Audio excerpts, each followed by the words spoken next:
Ini mari kita muhasabahi diri kita. Jangan-jangan masih punya kualitas-kualitas 10 ini. Ini 10 yang akan memblokir perjalanan kita menuju Allah.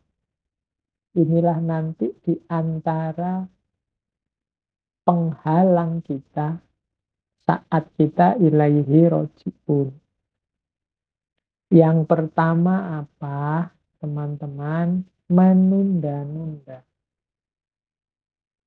Jadi, menunda-nunda itu adalah tidak segera menjalankan kebaikan meskipun sudah paham, sudah punya niat. Tapi masih nanti saja atau nanti dulu.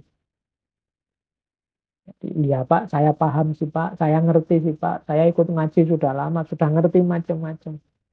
Nanti sajalah Pak dijalani. Saya pengen nanti Pak kalau saya sudah tua itu nanti melakukan suluk, masuk torekot, jadi sufi, pokoknya nunggu nanti, semuanya nanti. Akan jadi spiritual blocker. Jangan lupa, dunia itu perayu yang luar biasa. Jadi semakin kita menunda-nunda kebaikan ya kemungkinan kita akan semakin jauh dari kebaikan itu. Maka teman-teman mohon lawanlah kalau ada dorongan dari dalam dirimu untuk menunda-nunda. Makanya kalau dalam filsafat akhlak itu ada tuntunan bahwa di antara sifat yang terpuji adalah syaja'ah. Syaja'ah itu berani. Berani itu maksudnya apa? Yo, ayo langsung jalan dengan pemberani. Orang yang bisa mengeksekusi apa yang dia pahami. Kebaikan yang dia mengerti langsung dijalankan. Butuh para pemberani. Maka jangan ditunda-tunda. Kita tidak tahu usia kita sampai kapan. Apalagi ini era pandemi. Ayo segera dijalankan. Insya Allah kesempatan kita banyak kalau pandemi ini kebaikan. Apa yang mau kita lakukan terbuka lebar kesempatan. Yang kedua, overestimate. Overestimate itu terlalu pede. Terlalu banyak rojak, kurang khauf. Jadi merasa diri pinter, mampu, benar, sehingga sembrono. Tidak hati-hati. Menyepelekan. Nah, ini overestimate. Kalau saya yang baca, kalau saya yang berdoa, mesti langsung diterima oleh Allah. Saya itu dekat kok, itu overestimate. Allah itu pasti mendengar kalau saya minta. Allah itu overestimate. Ada nada kesombongan di situ, sekaligus kesembronoan. Nggak perlu terlalu dalam. Allah itu ngerti. Itu yang menyepelekan. Bahwa Allah itu maha pemaaf, ya. Tapi kalau kita dalam bahasa Jawanya jarak. Jarak itu ya apa? Sembrono. Nggak hati-hati melanggar, itu namanya overestimate. Dia akan juga jadi spiritual blocker. Jadi kita akan tersandung nanti di jalan ilaihi roji'un. Yang nyandung siapa? Diri kita sendiri. Terlalu optimis, overestimate. Rojaknya terlalu besar. Sehingga khaufnya hilang. Padahal innama yakhsyallaha min ibadihil ulama. Sesungguhnya yang paling takut pada Allah itu para ulama. Jadi justru bukan rojak, tapi takut. Orang overestimate ini takutnya kecil. Nah, oke, ada kebalikannya. Underestimate. Underestimate ini kebalikannya overestimate. Khaufnya terlalu besar. Jadi menganggap, wah enggak mungkin aku begini, enggak bisa aku ini melakukan ini. Apa Allah memaafkan kalau aku tobat dan seterusnya. Itu underestimate.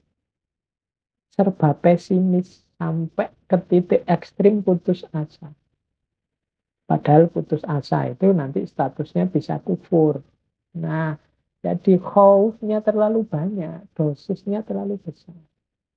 ini juga jadi spiritual blocker. Jadi putus asa. Orang putus asa kan terus tidak melakukan apa-apa. Wong dia sudah nyerah, putus asa. Jadi overestimate dan underestimate dua-duanya bisa jadi spiritual blocker. Yang keempat, ragu-ragu. Kokean mikir, mudah bingung. Ini mungkin kadang-kadang jadi cirinya ilmuwan. Menurut ini begini, menurut itu begitu. Saya kok jadi ragu-ragu ini yang benar yang mana. Bisa ini, bisa itu. Terlalu banyak pertimbangan, akhirnya cuma bingung tolah-toleh, nggak ngapa-ngapain. Serba ragu-ragu. Jangan-jangan Ustadz ini bohong. Jangan-jangan yang itu juga khawatir dimanipulasi, khawatir gitu. Sudah. Banyak ragu-ragu, akhirnya enggak terlalu banyak pertimbangan. Oke. Nah, kan keraguan itu kan membuat kita tidak bergerak. Hati-hati ya, ragu-ragu ya. Ya, misalnya yang mau nikah itu kan ragu-ragu ini. Dia bisa setia apa enggak, dia nanti cocok sama aku apa enggak, aku itu kayak gini, kira-kira banyak pertimbangan, ragu-ragu biasanya terus enggak jadi nikah. Bingung. Jadi keraguan yang berlebihan juga menjadi spiritual blocker. Seandainya jalan, biasanya orang ragu-ragu itu enggak mantep. Kalau dalam teorinya tasawuf tertentu itu kemantapan hati itu disitulah sumbernya keampuhan. Kalau saya sering ilustrasikan, kalau kita berdoa kepada Allah, yakin dikabulkan 100%, insya Allah 100% Allah akan mengabulkan. Tapi kalau kita ragu-ragu, misalnya 50% saja keyakinan kita doa dikabulkan, ya insya Allah nanti hadirnya pengabulan juga 50%. Wong kita sendiri tidak yakin Allah mengabulkan, ya Allah tidak akan mengabulkan. Ana indal dzanni abdi. Nah, keraguan juga sumbernya spiritual blocker. Yang kelima, kemalasan. Kalau ini saya tidak tahu, teman-teman wis lebih pengalaman ya kalau tentang males ini kan. Jadi ngerti lah ya bagaimana dahsyatnya power of kemalasan ini. Jadi silahkan dinikmati, dipahami bagaimana kadang-kadang ini menjadi spiritual blocker. Apalagi pandemi ini, pokoknya waktu kita 50% hanya untuk rebahan saja. Oke, jadi ayo kita introspeksi. Kebosanan. Kebosanan ini untuk teman-teman yang biasanya sudah baik, sudah jalan. Cuma kemudian setelah waktu berjalan lama, kehilangan rasa. Apa nek bahasanya kehilangan rasa itu? Tidak ada gerengnya lagi sehingga bosan. Ya ilustrasinya misalnya teman-teman yang mendawamkan sholat malam atau sholat duha itu. Mungkin awal-awal itu rasanya menyentuh mendalam, tapi lama-lama rasanya kayak formalitas, tidak ada rasanya sama sekali. Nah itu kebosanan. Makanya sering sekali saya tekankan ayo istiqomah, ayo istiqomah. Karena kebaikan itu di tengah jalan akan ketemu dengan kebosanan. Ketika kita mendawamkan, mengistiqomah. Lawan ini. Karena dia juga akan jadi spiritual blocker. Dia akan menghalangi jalan kita menuju Allah. Nah, yang selanjutnya keterikatan.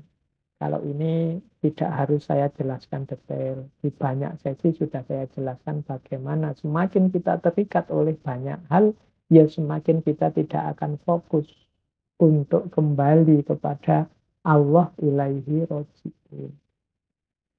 Kemudian yang ke-8, pamrih duniawi. Ini juga sama seperti keterikatan. Targetnya hanya duniawi. Jadi capek-capek tahajud, targetnya adalah biar kaya. Targetnya adalah biar dapat istri cantik. Targetnya adalah biar lulus ujian.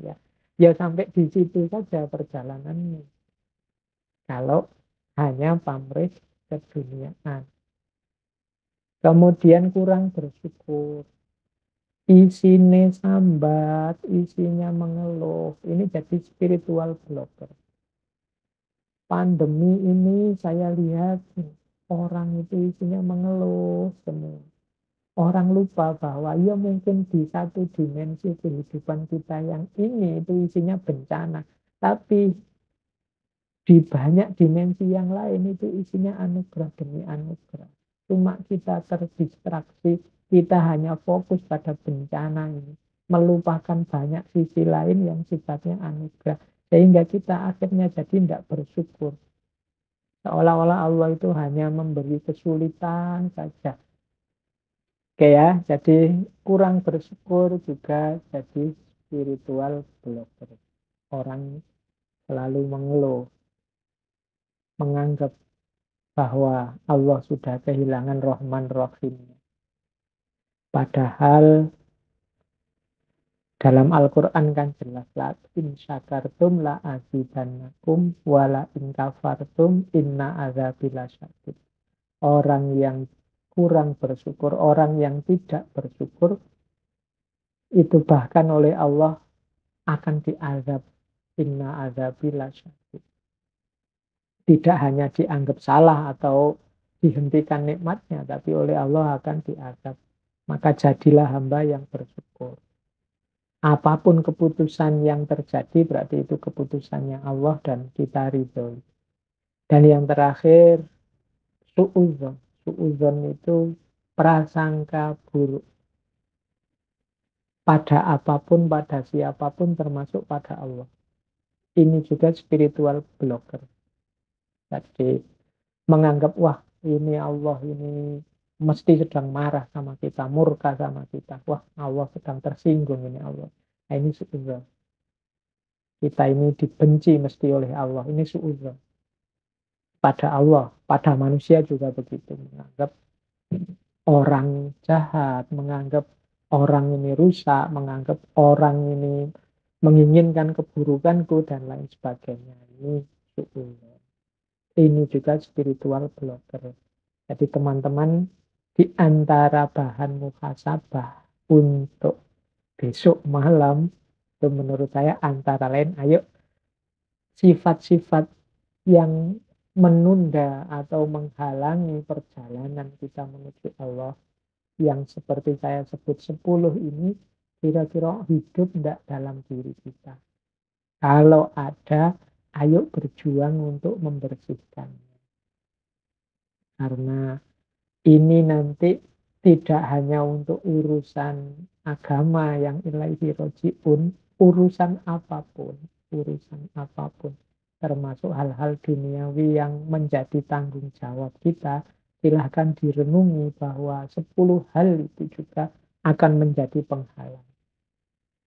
Studimu misalnya, bagi yang masih mahasiswa, kalau kalian masih punya sifat menunda-nunda, terlalu pede atau pesimis, atau ragu-ragu, atau males, atau bosenan, atau kamu sibuk dengan yang lain, terikat dengan yang lain, atau kamu punya pamrih-pamrih target-target yang di luar studimu, atau kamu komplain terus, kurang bersyukur, apalagi suudzon, ya, studimu akan susah. Itulah spiritual blocker menurut saya. Maka silahkan dimuhasabai. Kalau saya bilang tadi yang saya sampaikan malam hari ini ya cuma wadah-wadahnya, kerangka-kerangkanya. Teman-teman nanti yang mengisi sesuai situasi masing-masing. Baik level-levelnya jiwa. Nah, ayo kita lihat. Dari 4 level ini kita ada di mana? Jadi ada kondisi jiwa yang paling rendah, kondisi jiwa yang amarah. Kemudian lebih tinggi satu level, kondisi jiwa yang lawamah. Kemudian nambah satu level lagi, kondisi jiwa yang mulhamah. Dan puncaknya adalah kondisi jiwa yang mutmainnah. Sekarang kita tengok diri kita kita ini ada di level mana.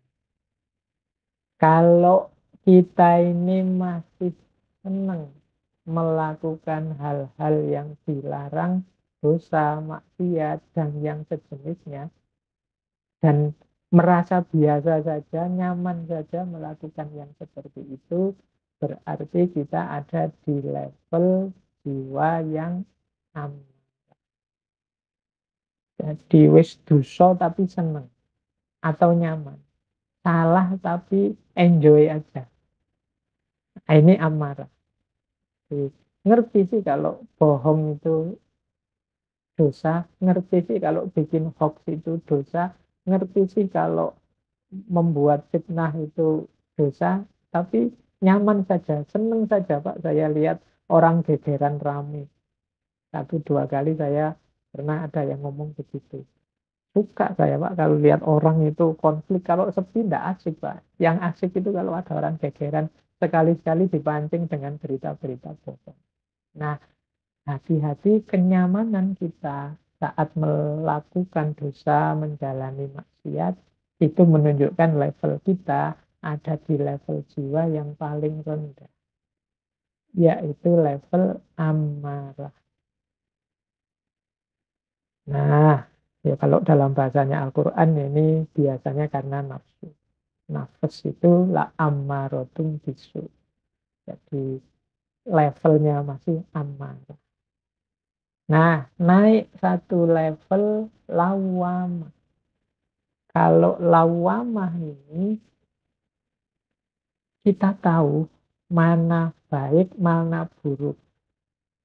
Sebenarnya saya tahu ini dosa, Pak. Tapi menghindarinya susah. Dan setiap kali melakukan dosa, saya kok yang menyesal mengapa kok saya melakukan dosa. Nah, ini lebih baik daripada yang makom amarah tadi. Kalau yang makom amarah itu senang dia, enjoy melakukan dosa. Tapi kalau yang lawamah ini, dia merasa menyesal. Masih mudah terjerumus dalam salah, dalam dosa. Ya tahu dia ini salah. Tapi kok ya susah menghindarinya. Akhirnya dia menyesal. Nah ini lawamah. Jadi batinnya itu mau selalu dalam pertentangan. Jadi saya tahu ini salah, saya tahu ini tidak baik, saya tahu ini tidak seharusnya. Ini pertarungan terus. Tapi yang menang adalah yang buruk. Yang menang adalah yang dosa. Meskipun nanti akhirnya dia menyesal. Nah ini kondisi jiwa lawam. Ayo sekarang kita lihat ya, tengok ke dalam diri kita. Pernah enggak ngalami yang begitu? Dari sekian pertarungan antara baik dan buruk dalam diri kita, yang menang yang kalau yang menang yang buruk dan kita tidak menyesal, berarti kita ada di level amarah. Tapi kalau yang menang yang buruk dan kita menyesal sekali, kita ada di level lawam. Naik satu level lagi ada mulham.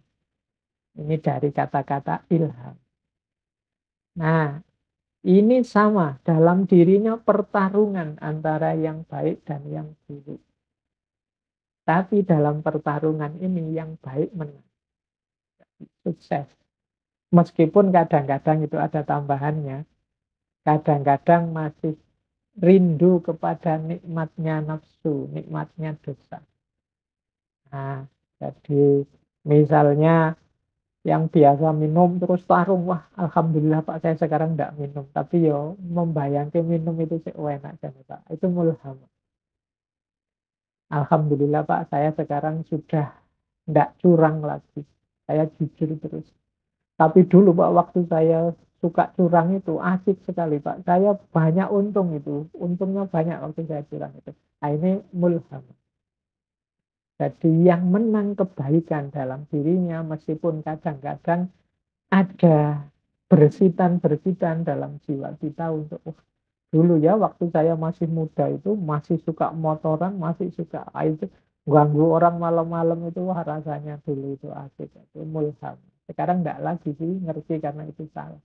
tapi masih ada sedikit-sedikit kerinduan ke masa lalu, padahal masa lalu itu mungkin sesuatu yang tidak sepantasnya, atau kesalahan, atau kesilapan. Nah ini berarti levelnya mulhamah. Jadi yang dipilih sudah benar kebaikan, meskipun masih ada sedikit-sedikit keinginan untuk melakukan yang salah. Dan puncaknya nafas, state of soul yang paling puncak adalah mutmainnah. Mutmainnah ini jiwa yang stabil,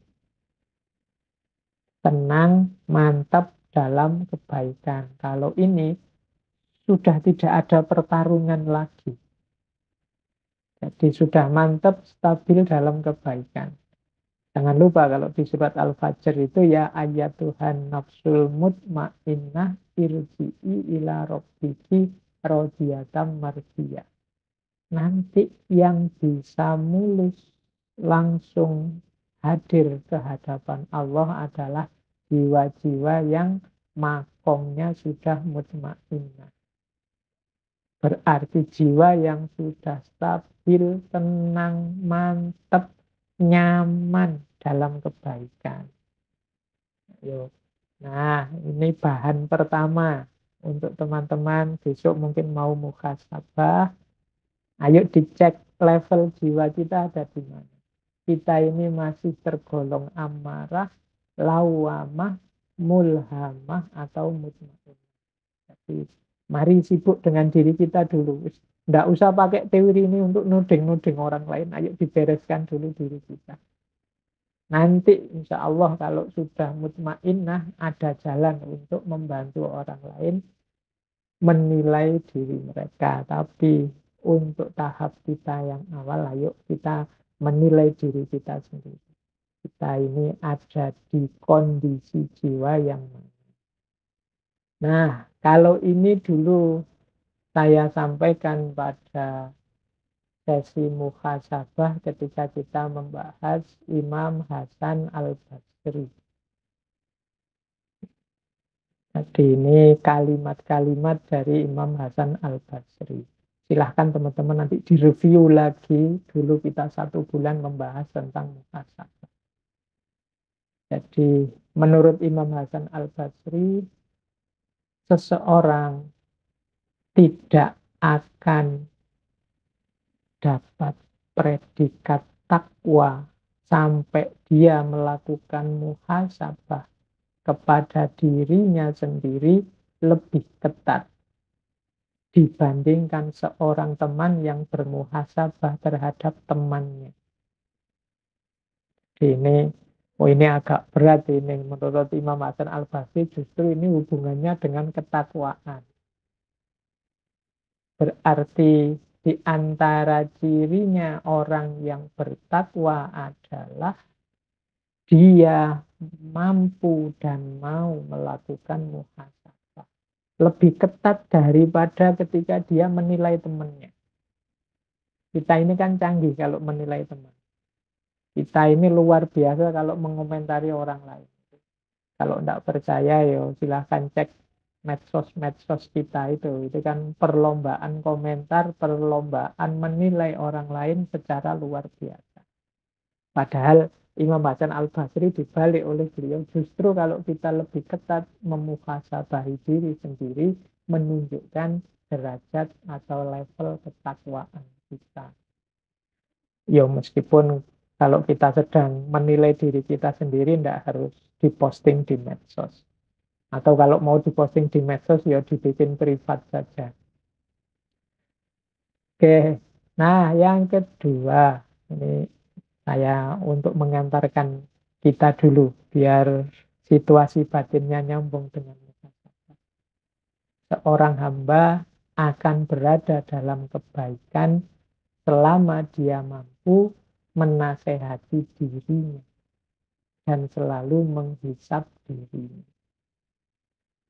Kemudian yang ketiga, di antara tanda-tanda Allah berpaling dari seseorang ialah Allah menjadikan kesibukannya pada perkara-perkara yang tidak bermanfaat baginya. Ini untuk memagari muhasabah tadi ya, bahwa kita ini sering melakukan hal-hal yang tidak penting, hal-hal yang tidak urgent dalam kehidupan kita. Hati-hati, jangan-jangan itu isyarat bahwa Allah mulai menjauh dari kita, Allah mulai berpaling dari kita. Maka perlu kita sering muhasabah untuk ngitung-ngitung. Yang saya lakukan ini manfaat apa enggak? Penting apa enggak? Baik, kebaikan itu kategorinya dua. Ada kebaikan lahiriah, ada kebaikan batiniah. Ini dua jenis sebenarnya, tapi kalau menurut saya satu paket. Lahiriah dan batiniah itu satu paket seperti dua sisi mata uang. Amal soleh kita yang lahiriah itu tidak bernilai kalau tidak diiringi oleh batin yang juga soleh. Sebaliknya, batin yang soleh itu tidak ada artinya kalau tidak ada manifestasi lahiriahnya. Misalnya, sodakoh itu kan lahiriah, membantu orang lain. Tapi kalau batinnya tidak ikut mewarnai, misalnya dengan ikhlas, tanpa pamrih, maka sodakoh tadi nilainya jatuh. Mungkin jadinya hanya untuk riak, mungkin jadinya sumber kesombongan, karena kehilangan aspek batinnya, yaitu ikhlas. Itu contoh bagaimana lahiriah tergantung batinnya, atau batinnya. Apa wis batinnya, misalnya Pak, saya itu orang yang dermawan loh Pak, itu batin yang baik kan. Tapi batinmu yang baik yang kamu klaim sebagai dermawan itu tidak ada gunanya kalau tidak ada bukti bahwa kamu suka berbagi dengan orang lain secara lahiriah. Pak, saya itu muslim yang baik loh Pak, sayang dengan saudara. Oh, itu kan kualitas batin. Tapi kualitas batin ini kan nanti pasti kelihatan di level lahiriahnya. Kalau engkau memang penyayang dengan saudaramu, engkau muslim yang baik, yang menjaga ukhuwah misalnya, keluarnya pasti tidak mungkin isinya caci maki, tidak mungkin isinya fitnah, tidak mungkin isinya saling mencari kesalahan. Nah, ini batiniah yang termanifestasikan dalam lahiriah. Makanya saya sebut meskipun dua jenis yang berbeda, amal soleh yang lahiriah dan batiniah, tapi ini seperti dua sisi mata uang yang saling menyempurnakan. Jadi sama ya Pak. Kan sering saya ilustrasikan seperti teman-teman kalau sedang jatuh cinta itu loh. Batinnya cinta. Cuma kan orang akan menganggap omong kosong kalau katanya cinta tapi WA tidak pernah dibalas, katanya cinta tidak pernah apel, katanya cinta yang sana sakit kok tidak jenguk. Itu kan lahiriahnya menentukan juga.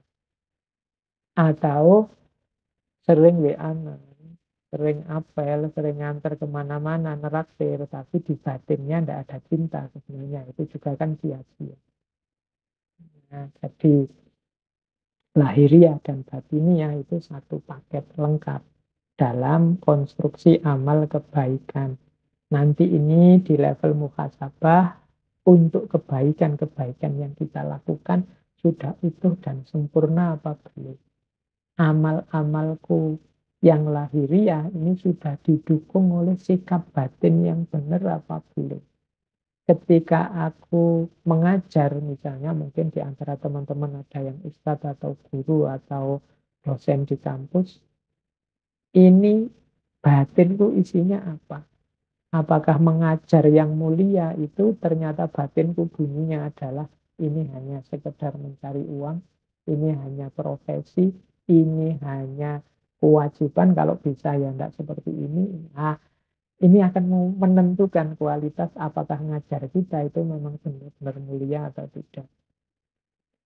Ya, jadi itu yang pertama. Jadi amal soleh, mari kita muhasabai, ini sudah lengkap lahir batinnya apa belum. Yang kedua, ketika kita melakukan amal kebaikan, ada banyak variabelnya. Salah satu variabel kurang, maka berkurang juga kesolehan atau kebaikannya. Di catatan saya ada 1, 2, 3, 4, 5, 6, 7 variabel. Semoga tidak ada yang komentar, wah berarti amal baik itu berat ya Pak. Enggak, ringan. Asal kita mau saja kita sudah bisa sebenarnya. Hanya saja kadang-kadang memang banyak blokernya. Banyak yang menghalangi kita ke sana. Jadi yang pertama, amal baik itu ditentukan niatnya. Kemudian yang kedua, kalau niat ini jelas ya, saya tidak perlu menjelaskan. Niatnya jelek ya, akan merusak semua amal. Sama karena hijratuhu, kalau di hadis itu kan ila imro'atin yang kikuhab. Untuk mungkin niatnya biar dapat pasangan perempuan, atau niatnya dunia yusibuha supaya dapat dunia, dapat banyak harta, atau dapat, dan bukan karena Allah, ya nanti hanya itu yang dia dapat. Jadi niat menentukan hasil. Tapi jangan berhenti di niat yang baik saja. Butuh selanjutnya kaifiat. Kaifiat itu caranya. Tidak cukup niat baik, butuh juga cara yang baik. Nah, jadi niatnya membantu, aktivitasnya sodakoh, tapi caranya sambil menyakiti. Kalau bahasanya Al-Quran, sodakotin yat ba'uha azza. Sodakoh yang sambil menyakiti, mungkin sambil menyebut yang disodakoi dasar orang miskin. Kalau tidak karena saya dan seterusnya, itu kaifiatnya salah, maka rusak kesolehan. Jadi niatnya harus baik, caranya harus baik. Membasmi kemaksiatan oke, menghalangi kemungkaran oke, tapi kaifiatnya harus baik. Kalau tidak akan lahir amal soleh.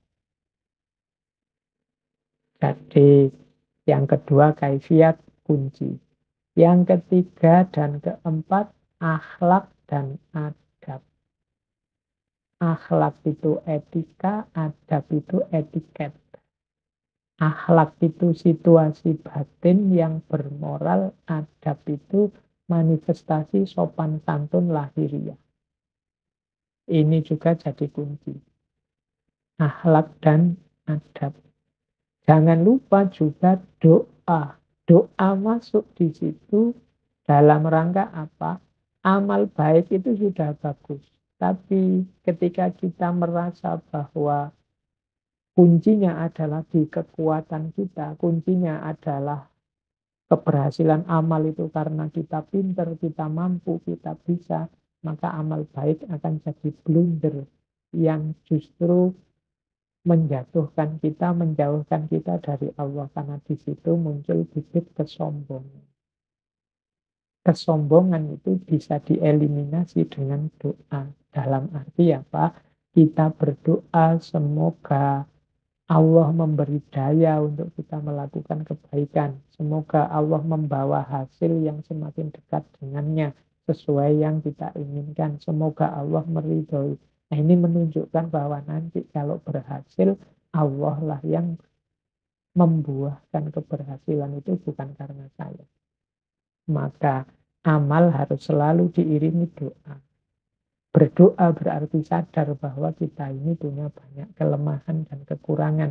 Tanpa intervensi, tanpa bantuannya Allah, kita bukan apa-apa.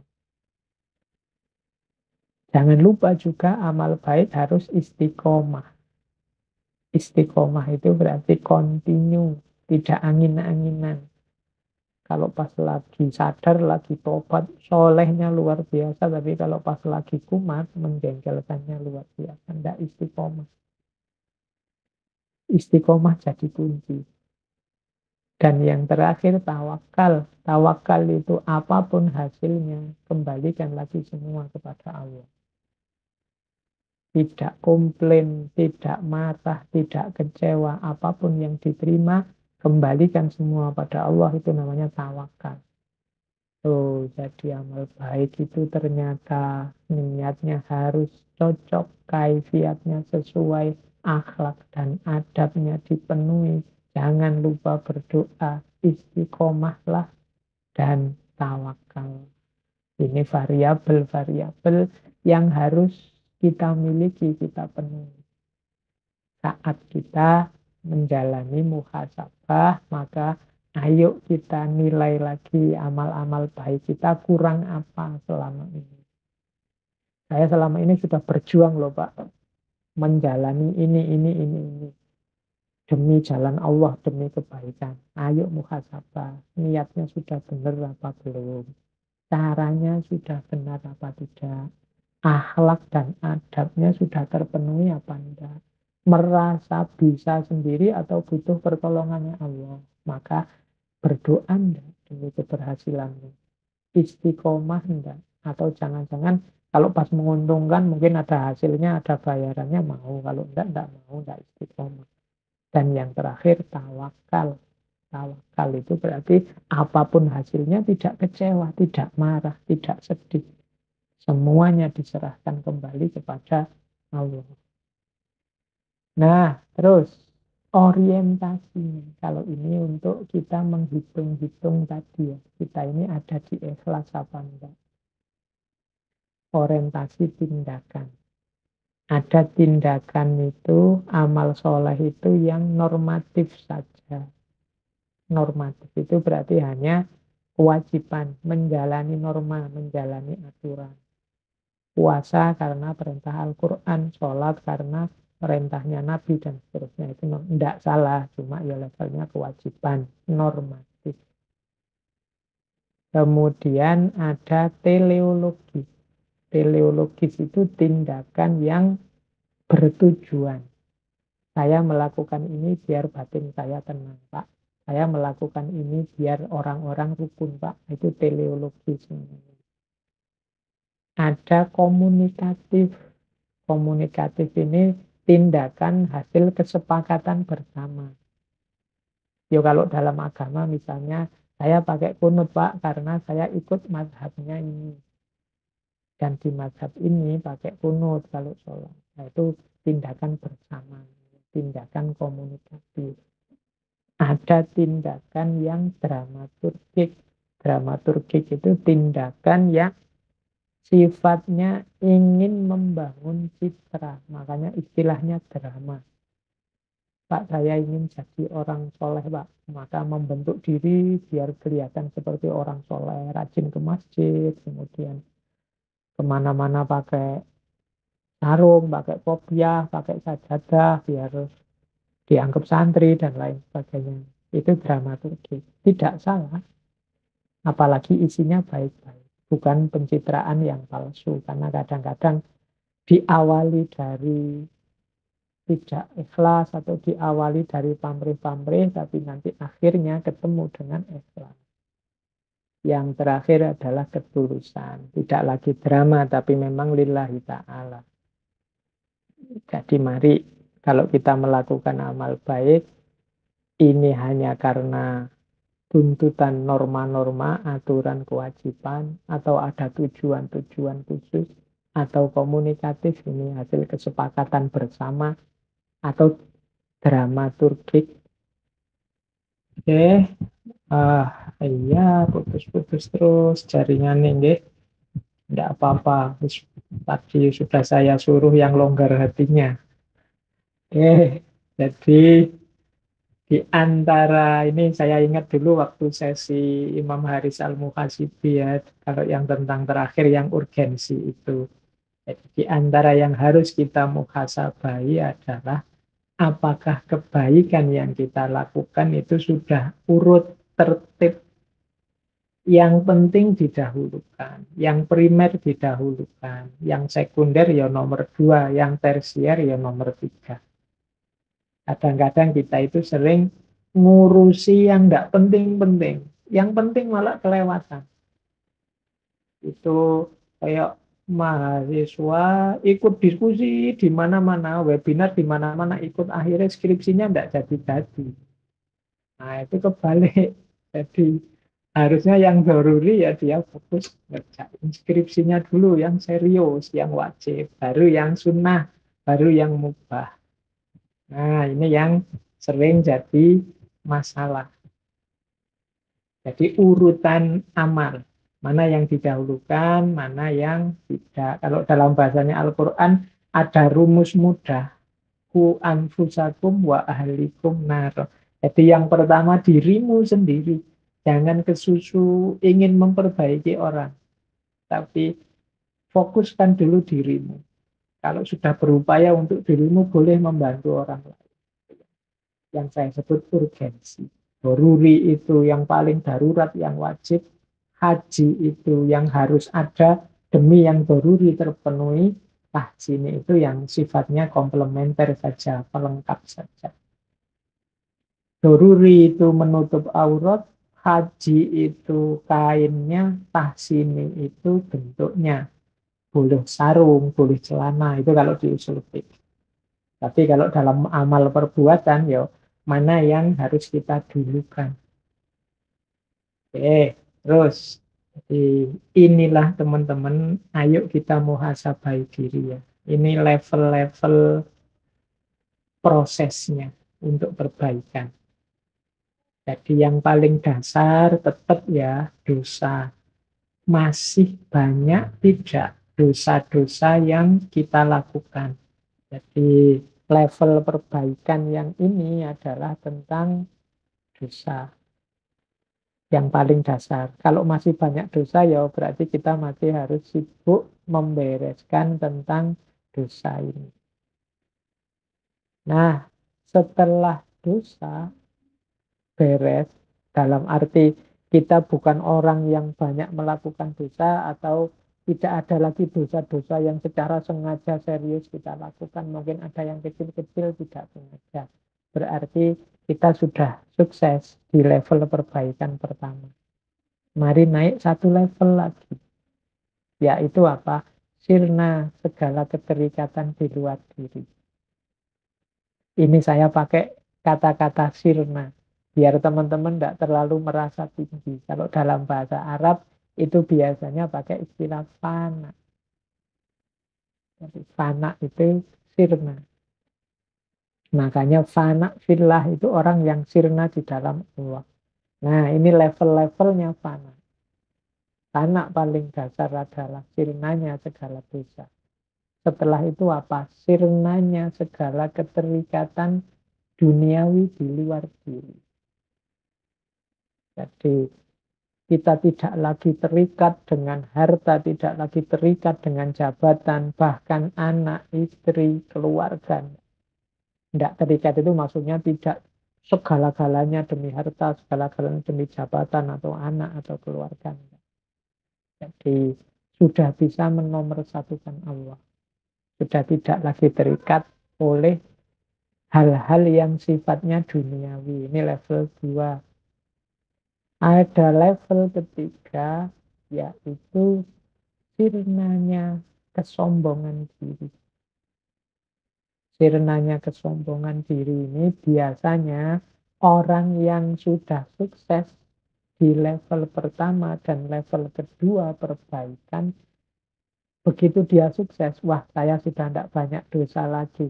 Saya sudah tidak terikat lagi dengan hal-hal yang duniawi. Kemudian dia merasa, alhamdulillah aku sukses, aku bisa, aku mampu. Berarti aku ini hebat, berarti aku ini orang pilihan, berarti aku ini orang yang besar, berarti macam-macam. Itu biasanya tantangan selanjutnya adalah dirinya sendiri atau ego. Jadi, nah, setelah mengalahkan dosa-dosa kegelapan, kemudian mengalahkan dunia di sekelilingnya, kemudian yang ketiga adalah mengalahkan egonya. Baru kemudian puncaknya adalah semuanya sirna kecuali Allah saja. Semuanya tidak penting kecuali Allah. Yang nomor satu dalam hidup, satu-satunya adalah Allah saja. Nah ini level yang keempat, perbaikan. Jadi kalau sudah sampai yang atas itu, yaitu nanti makom paling tinggi kalau dalam dunia tasawuf. Saya tidak tahu teman-teman ada di level mana, tapi semoga kita sudah memulai muhasabah diri untuk melakukan perbaikan-perbaikan step by step.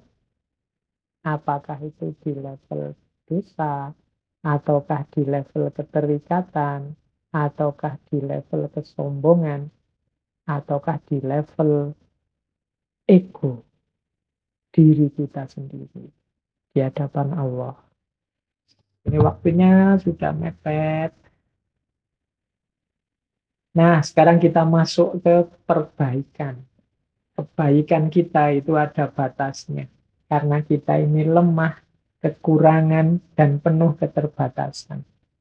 Orang yang tidak sadar perbaikan ini biasanya terus dia mandek di amal soleh tadi. Dia merasa sudah baik. Padahal ada kelanjutannya. Setelah kebaikan masih harus ada perbaikan. Mengapa kita harus perbaikan? Karena kita itu tidak mesti benar, tidak mesti baik. Orang sering lupa. Jadi yang paling akhir ini yang paling sering dilupakan, yaitu aspek perbaikan. Kenapa kita itu harus sadar kita itu lemah, kurang, terbatas. Bahkan yang kemarin kita anggap benar, bisa jadi besok atau lusa tidak relevan lagi sebagai kebenaran. Dulu sebelum corona, sebelum pandemi, itu silaturahmi itu utama. Tapi setelah pandemi ini ya jangan banyak silaturahmi, kita disuruh jaga jarak. Dulu itu kan keakraban, kedekatan. Kalau sholat di masjid, itu kan rapatkan barisan. Itu kebenaran zaman itu, sebelum pandemi. Imamnya sampai, ayo yang rapatkan barisan. Tapi begitu ada pandemi, kebenaran rapatkan barisan itu kan sudah tidak relevan. Situasinya tidak mendukung. Disinilah gunanya kita masuk ke level perbaikan ini. Yang sifatnya terus-menerus. Makanya setelah kesadaran kelemahan kita ada taklim, iktibar. Taklim itu belajar terus, iktibar itu mengambil pelajaran dari peristiwa yang kita alami sehari-hari. Setelah itu muhasabah, menghitung loh hasilnya taklim sama iktibar itu nanti jadi bahan muhasabah. Nah, dari situ kita terus taubat tasbiyatun nafas. Kita bersihkan yang keliru-keliru, kita singkirkan yang tidak cocok. Kalau sudah bersih, kita jalankan yang lebih baik. Itu yang saya sebut islah. Amal baik. Orangnya disebut muslih, yang melakukan perbaikan. Jadi kita ini harus selalu jadi selain mukmin, kita juga harus muslih. Orang yang melakukan kesolehan, melakukan islah. Nah, ini sebelum kita akhiri, saya tidak tahu mungkin masih ada waktu serba sedikit nanti untuk sedikit tanya jawab.